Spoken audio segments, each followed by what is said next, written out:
네, 안녕하세요. 지난 시간 제가 그리면서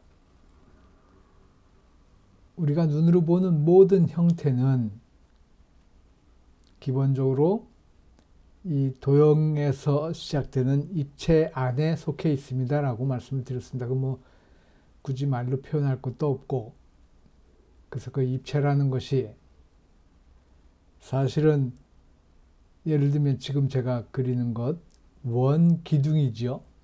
원기둥이고, 지금은 또 육면체를 그리려고 하는데, 원기둥이라는 것, 원이 길게 올라온 것이고, 그렇죠. 저걸 뭐 실린더 형태라고도 얘기하고 하는데, 굳이 의식하지 않고 지금까지 살아왔던 것을 그림으로 무언가를 만들어내려고 하다 보니까 이제 어쩔 수 없이 본질을 조금 파악을 해야 됩니다. 그렇죠? 상당히 오랜만에 뭐 수학이라고 해야 될지 뭐 저도 잘 모르겠는데, 여하튼 형태의 본질에 대해서 한번은 파악을 해봐야 됩니다. 그러면 이게 어떤 의미가 있냐 하면, 우리가 눈으로 볼 수 있는, 시각적으로 판단할 수 있는 모든 사물을 구조적으로 요 몇 가지의 입체에 단순화시키고 판단할 수 있는 겁니다.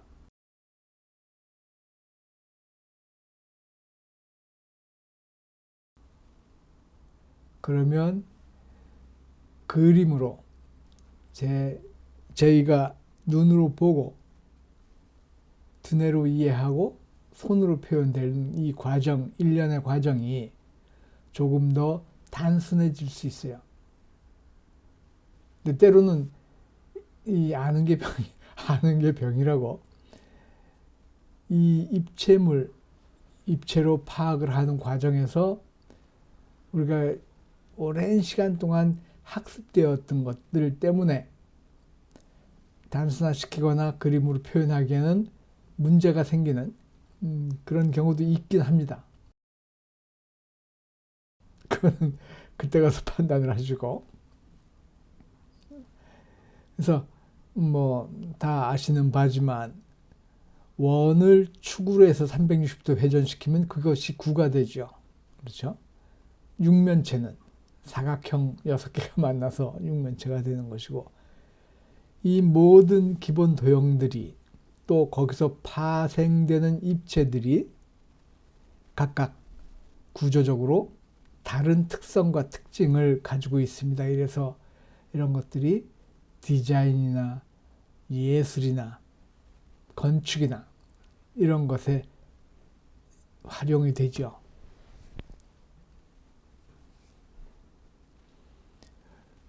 이 세 가지 기본 형태, 원, 사각형, 삼각형, 이런 것들에서 파생되는 모든 형태가 현실 세계의 복잡하고 불규칙한 형태를 가지고 어떤 물체로 우리가 일상에서 사용하게 되고,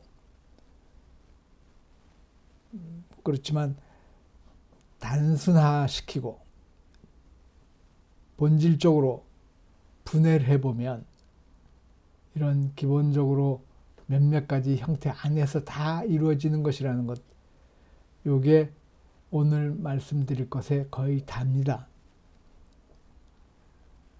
그래서 그림 그리거나 또 뭐 다른 디자인 할 때도 역시 마찬가지입니다만은, 원통이라든지 큐브라든지 삼각뿔 같은 기본 입체 도형으로 시작해서 점차적으로 세부를, 디테일을 더해가면서 또 그렇게 접근하면 훨씬 물체의 기본 형태를 파악하는데 수월해집니다. 여기서 필요한 기본 형태를 파악한다는 것, 저희가 묘사를 하는 것이 훨씬 더 수월해집니다. 내가 아까 잠깐 말씀드렸지만 우리가 시각적으로 볼 때 또는 시각적으로 보이는 어떠한 물체를 논리적으로 해석하는 것하고 윤곽만으로 외형만으로 판단하는 것하고는 차이가 있습니다. 그 논리가 사실은 그림을 그릴 때 장애가 되기도 합니다. 그러니까 기본적으로 알고 있는 것 때문에 우리가 눈으로 보는 것을 제대로 표현하지 못하는 경우들이 생기죠. 그건 나중에 또 말씀을 드리겠습니다.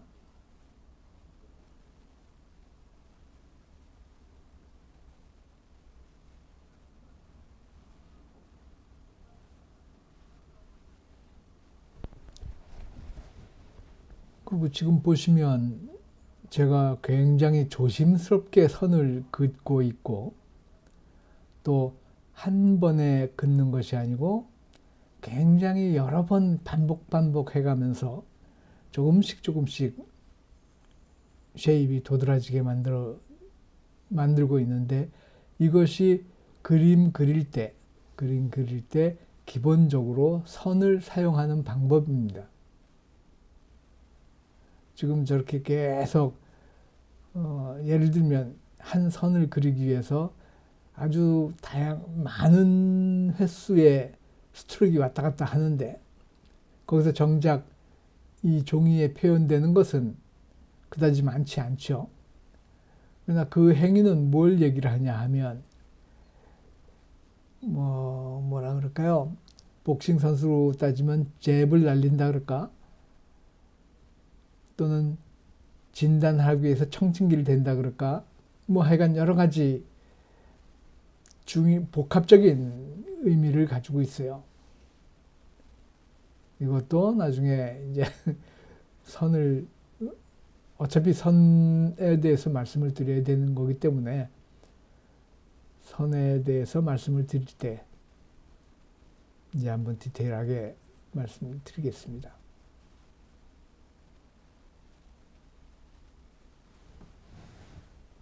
그럼 지금 보시는 분들은 최대한 가까이 또는 최대한 비슷하게 그리고 최대한 많이 흉내를 내시고 그리십시오. 이거는 어떤 방법이 없습니다. 그렇잖아요. 우리 골프 할 때도 7번 아이언 가지고 몇 달을 치지 않습니까? 마찬가지예요.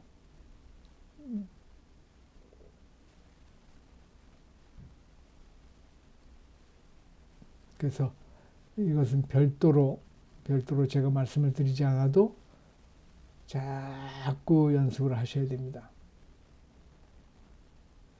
그럼 지금은 이 짧은 선이라서 손목만을 움직여서 직선을 만들어낼 수 있지만 조금 더 긴 선이 나오게 되면 그때는 어깨를 축으로 해서 스트로크를 하게 되죠. 이런 것들 또 이제 그때 제가 말씀을 드릴 겁니다.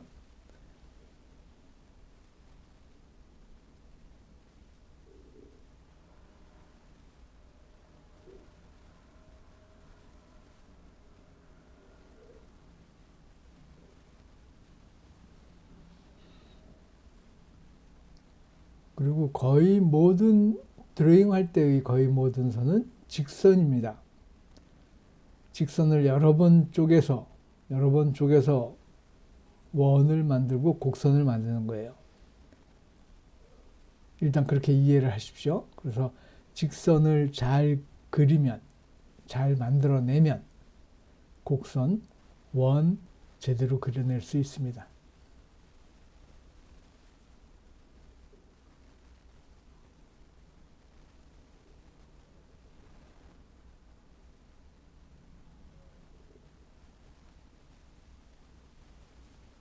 지금 보시는 이런 것들은 오늘 말씀드린 모든 것은 여러분들 스스로 부단히 연습하시는 것밖에 없습니다. 그것은 어떻게 해드릴 수 없어요.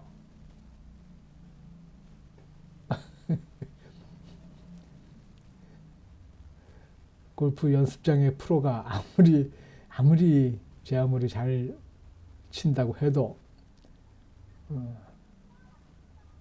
연습을 하셔야 되는 것이니까 이것도 역시 마찬가지입니다. 여기는 요 부분만큼은 여러분들이 숨을 쉬는 것만큼이나 자연스럽게 선이 나올 수 있도록 끊임없이 연습하십시오. 근데 연습한다고 하는 거 아니고 그냥 끄적대세요. 계속.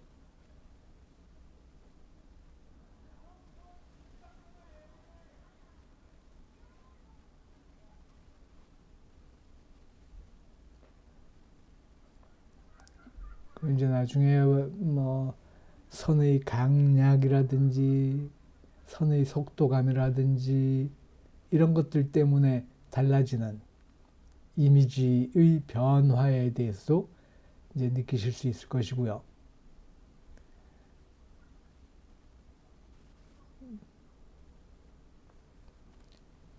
굵기라든지 그것에 따라서 선이 주는 여러 가지 이야기를 우리가 시각적으로 느낄 수 있을 겁니다. 그런 것도 굉장히 재밌죠. 그럼 명암 넣는 것도 선에 힘을 가해서 어둡게 만들기도 하지만 같은 농도의 선을 여러 번 덧칠해서 깊은 색감을 만들어내는 것도 있습니다. 그런 것들도 전부 다 우리가 겪을 수 있어요.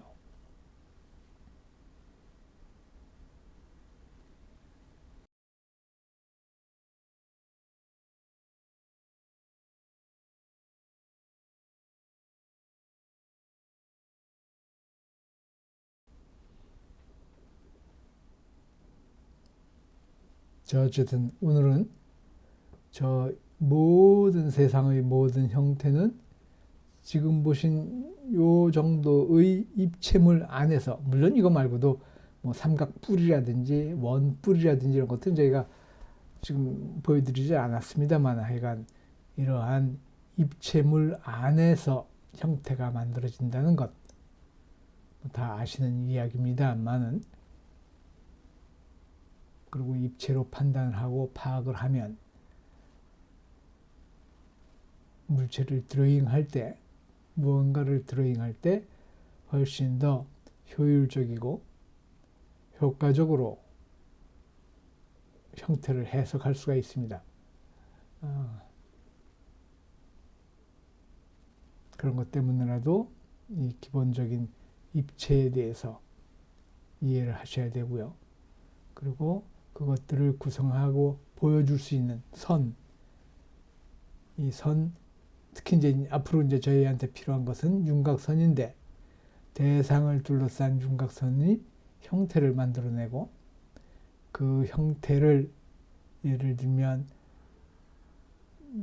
선의 굵기라든지 아까 말씀드렸던 명암이라든지 이런 것들로 인해서 감정이나 동작을 표현할 수가 있습니다. 자, 오늘은 여기까지 하겠습니다. 이상입니다. 고맙습니다. 끝.